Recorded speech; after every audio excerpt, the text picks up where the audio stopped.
Welcome back po sa ating episode, Shining Through Struggles. Okay?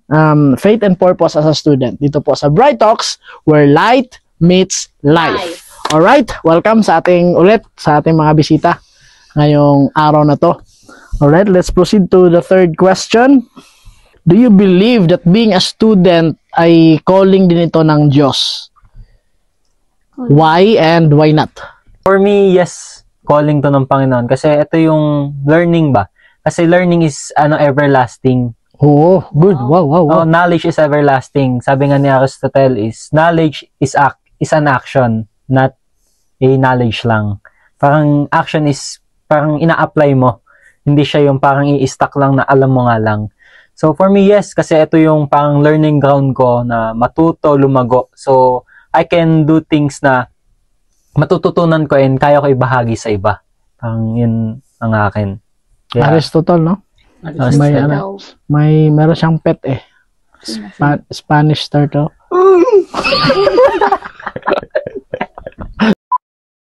Kidding aside, guys. Yun, for you is a calling talaga. Yes. Paras ba kayo ng sagot lahat? Calling talaga lahat? Oo naman. Calling. Magkakaiba lang siguro kayo. Why? Christian? Kasi parang ako, tinitake ko na yung school is mission field. Mission field siya na kung saan doon ako nahuhubog. Kasi di ba, parang sa lahat ng oras natin, nandun tayo sa school. Di ba? Bilang estudyante, no? Bilang estudyante. Mas maraming oras ka sa school. Mas marami kang oras, mas marami kang panahon para matuto, mas marami kang time para mahubog pa lalo. Parang sa akin, ako, bilang isang college student, calling talaga siya ng Panginoon sa akin. Kasi, parang doon sa pagkakataon na yon, doon ako hinubog ng Panginoon kung paano ako mas maging matatag, mas maging malakas. Kapag, kunyari, may mga exam. Di ba? Doon sa pagkakataon na yon, nagre-review ako. Tapos, pagdating ko sa school, magpipray ako na, Lord, gabayan niyo ako, igawad din yung kayaman ng katalinuhan at karunungan sa akin. So, parang doon ako natututo na kailangan ko talaga magtiwala sa Panginoon. Na ito yung calling sa akin na mas yung faith ko, yung pananampalataya ko ay lalong mag-grow sa Kanya. And ako din naniniwala na calling din siya ng Panginoon kasi kunyari ako bilang isang 7-day Adventist sa isang paaralan na hindi Adventist, parang kunyari ako kilala ko nila Adventist tapos ay hindi yan kumakain ng baboy. Parang pag kunyari pupunta kami sa kantin. Uy, may baboy, hindi ko pwede niyan. Dito ka na lang. Parang alam mo yung yung sinusuportahan ka. Kasi nga mas pinapakilala mo kung sino ka talaga. Kung ano yung pinaniniwalaan ko, ano yung pinaninindigan ko. So parang doon mas napapakilala ko talaga kung sino ang Panginoon. Ayun. Yun yung sa akin. Sa'yo naman, Erica. Yes, kasi no na lang. Kasi, yan, katulad ng sinabi ni Renzo, kunwari kay Renzo, yung sabi mo, learning ground, yung sa kanya naman, mission field. Kung sa akin naman, training ground. So, parang same lang siya. Kasi nga, kagaya ng mga, actually, parang copy-paste lang yung sagot ko kasi, ganun din siya. Nilagay tayo ni Lord doon kasi, may purpose. Para nga matuto tayo, para mag-grow, and yun yung sinasabi ko na, para makapag-share tayo ng kung ano yung identity natin bilang ang isang mga Seventh-day Adventist. Yan, katulad nga ng mga yung kapag kakain. May mga ganun din ako experience. Tapos, masaya kasi sila na mismo yung gumagawa ng paraan para sa'yo na hindi mo makain to. Alam mo yung nag-e-effort sila kasi ganun ka. Yun yung mo, yung identity mo. And tsaka maganda kasi din na kunyari tayo, nasa church tayo, tapos marami tayong natututunan, marami tayong mga reflection, and pagdating dun sa school, dun natin na-apply. Kunyari, may mga kaibigan tayo na nadadown, or kailangan ng advice, di ba? Tayo, bilang mga 7-day Adventist student, nandun tayo para sila igabayan, damayan, di ba? So parang dun, nagiging talaga namin yung training ground, mission field. Okay, no? Para paglabas mo rin ng school, ganun din kasi nangyayari sa real life. Ayun. So parang kami nagiging light. Light sa mga tao na nakakasalamuhan. Where light meets life. Yun. Bright Talks. Bright Talks. Yan. Number 4, what role does your faith play in your daily routine as a student? Ano daw yung role ng faith mo? Ano yung nagagawa ng pananampalataya mo, yung faith mo as sa yung daily routine as a student? Syempre daily routine nyo ay yun nga, binanggit nyo kanina na mas mahaba yung time nyo doon sa school. Kasi may daily routine kayo eh.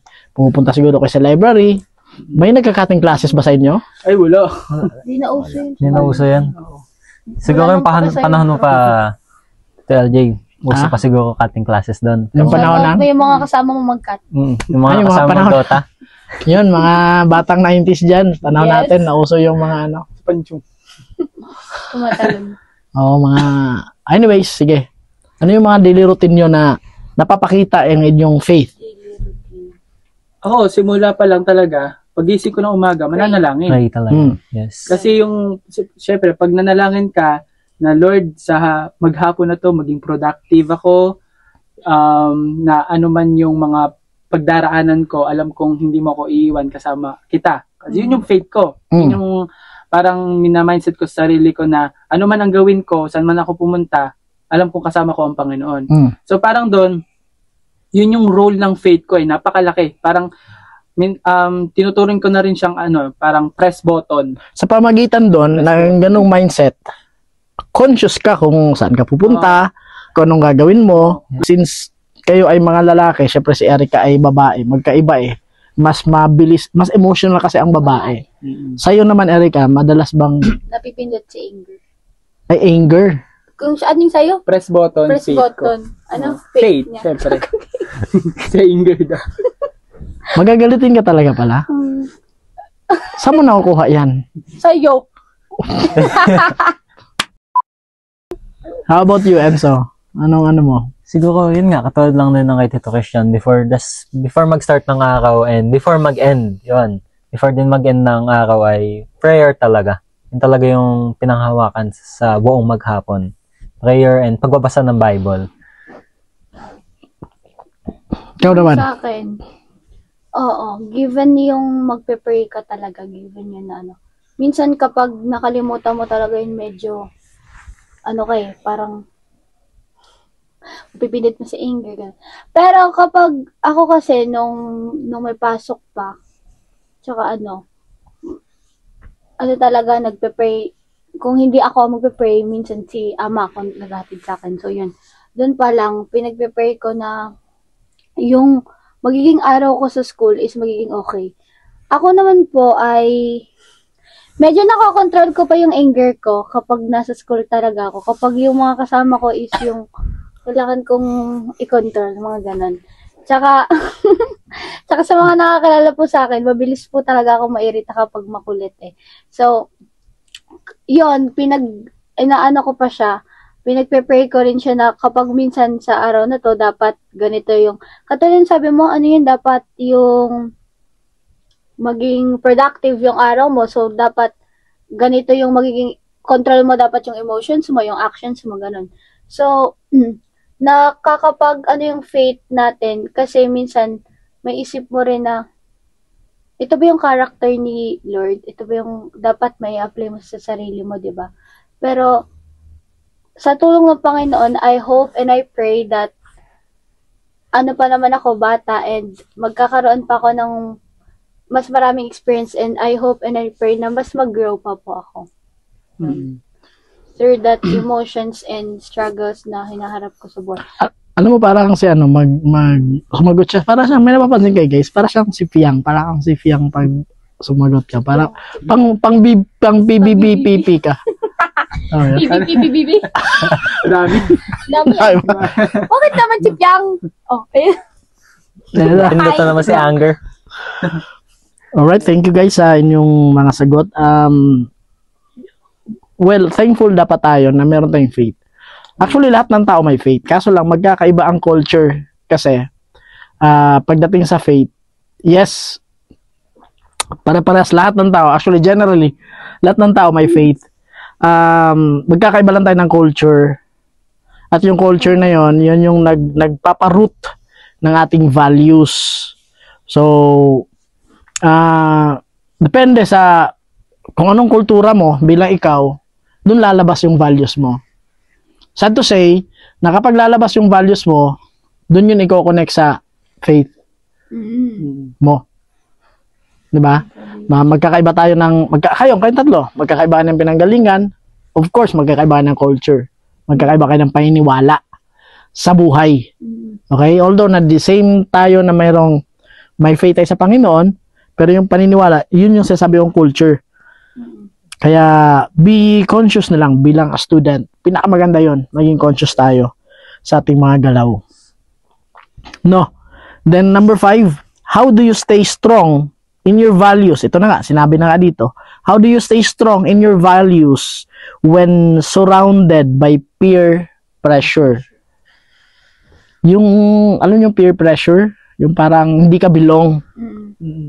Kasi isa din yan sa mga struggles sa estudyante. Yes. Lalo na kung ang personality mo ay gusto mo lagi kang belong, gusto mo ay parang Lagi ka naka-in.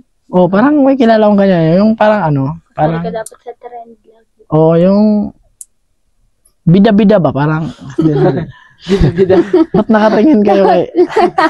Dapat bida siya lagi.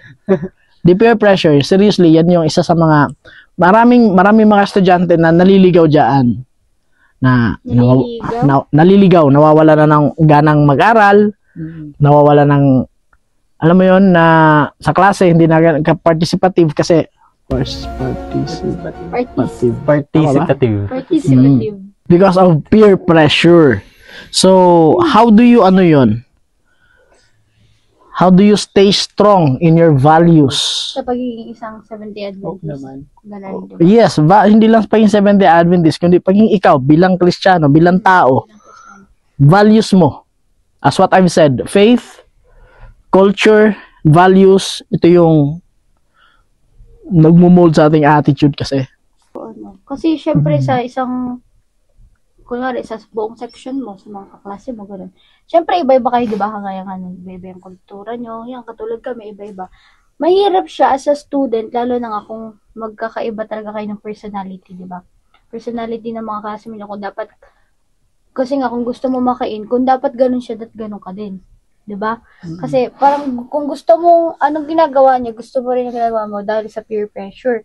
And, siguro, ikaw, medyo, kung marami ako nakita, actually, may nakita ko sa TikTok or sa Facebook na may isang TikTok video na nakalagay doon. Ano yun? Kapag Seventh-day Adventist, kapag Seventh-day Adventist daw, ang Seventh-day Adventist daw is boring. Ganon. So, parang, minsan, yun yung, pag naririnig nila yung, mga Sabadista, ay, ganito yan, ang daming bawal yan, ganyan. So, parang doon pa lang, mafe-feel mo na iba ka eh. Na hindi ka belong. Ganon, hindi ka belong kasi nga iba ka, Seventh-day Adventist ka. Pero, gusto ko lang sabihin po na ang isang Seventh-day Adventist po ay, ang mga kabataan po ng Seventh-day Adventist ay hindi dapat, hindi nyo dapat ma-feel na kakaiba kayo, na iba ka kasi dahil Seventh-day Adventist ka. Dahil, tulad-tulad lang po tayo, and for your information, ang Seventh-day Adventist po, napakasaya po sa Seventh-day Adventist. And sa school po namin, thankful ako kasi kasali ako sa, meron kami tinatawag na lighthouse, yung Amicus, yan. Kasamahan po ng mga Seventh-day Adventist. And sa totoo lang, hindi po talaga boring ang Seventh-day Adventist. Yun. Sa akin, ganun. Ako naman, kung paano ako nag-stay dun na maging malakas sa mga values ko. Kasi syempre, bilang Seventh-day Adventist college student, lalo na kapag may event na Sabado.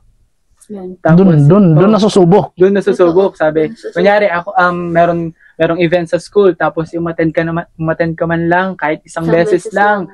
Lagi ka na, parang, ang ano kasi sa akin, ang bato sa akin, lagi ka naman nasa church, isang beses lang pumunta ka ng may mga professor na ganyan. Oo, may professor. Yes. Tulad ko, may naranasan ko yan. Naranasan mo yan? Sa professor mo mismo? Mismo, sa professor ko, na kung saan, shout mo, hindi na.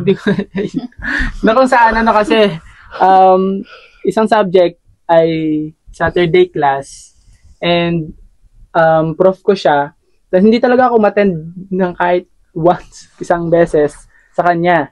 Kahit exam, kahit anong activities, wala, hindi talaga ako attend kasi nga, naninindigan ako sa araw ng Sabat. And ayoko kasi din na magkaroon ng conflict ang relationship ko sa Panginoon. Na kasi, kunyari ako, nasa school ako, tas tuwing Sabat yun, edi parang nakaka-guilt naman na hindi ka makaka-focus din pag nandun ka sa school. So, mas okay na lang na huwag na pumunta ng school at talagang mag-worship na lang sa Panginoon. At mas maganda yon. So, ngayon, sabi sa akin ng prof ko na hindi ka man lang nagpakita sa akin kahit isang beses. So, ako parang doon, mas naninindigan talaga ako na may gagawin ng Panginoon sa akin, buhay. Na kahit na hindi ako nanindigan sa school, hindi ako umattend sa kahit anong klase niya, pero mas nanindigan ako sa Panginoon, alam kong maibabalik sa akin ng Panginoon. At katulad nga nung sinasabi ko dun, one time din, meron din akong isang kwento na, kasali kasi ako sa dance group.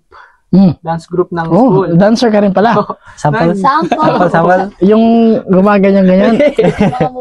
Ayun, kasali din kasi ako sa dance group. Tapos, nanalo kami, champion kami. Wow! Champion kami. Hindi naman yan dance sport, hindi naman. Hindi naman. Dance competition lang talaga yan. Dance competition yan.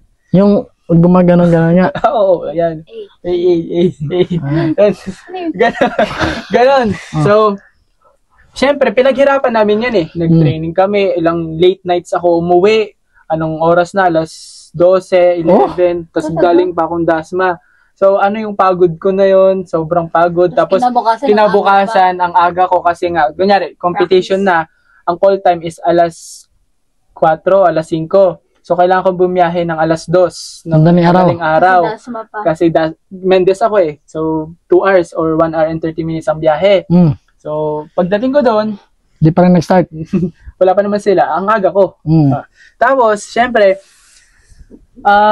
nag-champion kami and sabi ng kagrupo ko, ano naman tayo, celebrate. Syempre, nanalo tayo eh. Ganun naman talaga yun kapag nananalo kayo. Kasi nga, may prize kami na napanalunan. So, ngayon, nag-set sila ng swimming. Dagat yun. E di, syempre ako, deserve ko pa naman to. Deserve ko kasi syempre, pinagpaguran ko to. Lahat ng efforts ko ay masusuklian. Deserve. Hindi nag-Starbucks. So, yun. Deserve namin. Pero ang conflict nito, Sabado yung swimming. Friday night, magbibiyahe kami hanggang so overnight yun, hanggang Saturday.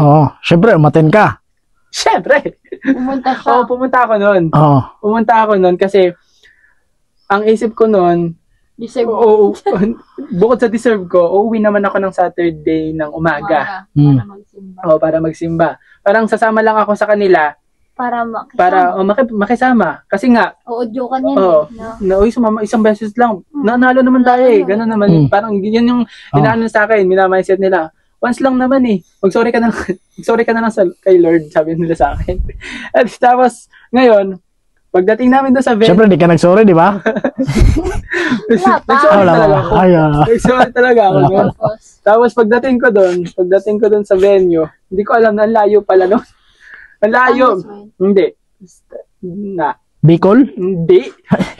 Naik ata yun. Naik. Pero papasok.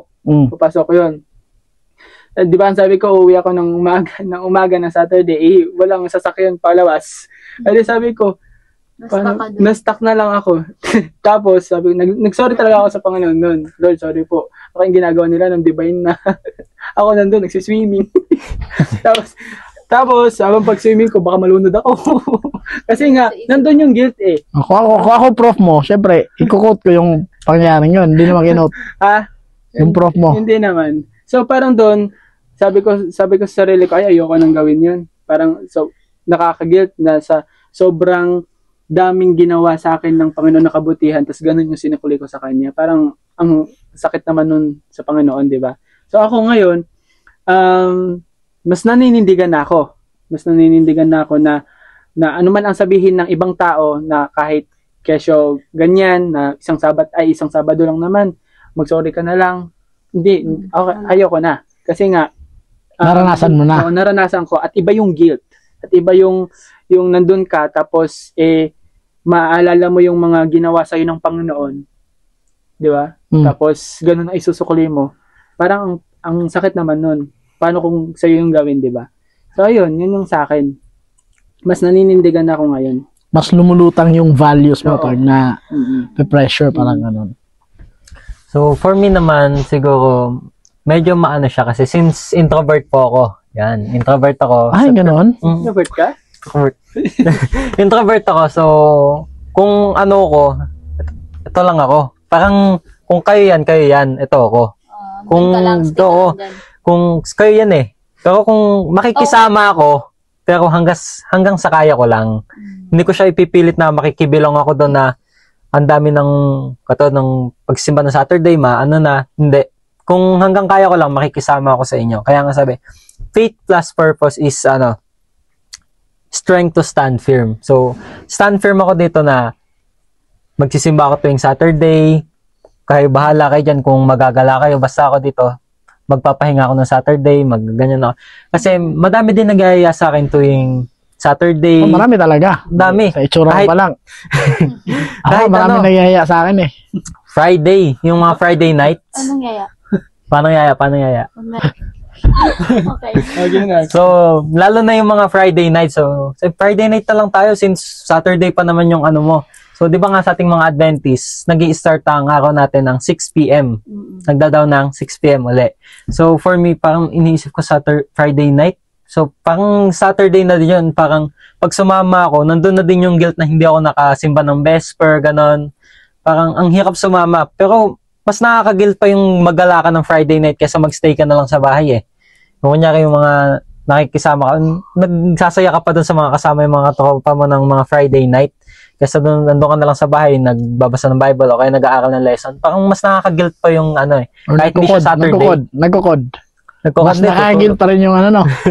Mas nakaka-guilt pa din yung paggagala ng Friday night. Kasi parang iba yung feeling eh. Kasi nga since nag-start yung araw natin ng 6 p.m. So, ayun. Nung crusade natin, Kwento nga, paano ka nagpaalam nun? Sige, kwento nga. Ano ako nagpaalam? Nagpunta kami ng Mindoro kasi guys, 10 days kami doon. Tapos, kasama sila. So ngayon, nanindigan talaga ako na pwede po ba na bago mag-23 ay gawin na yung Performance na yun. performance na yun.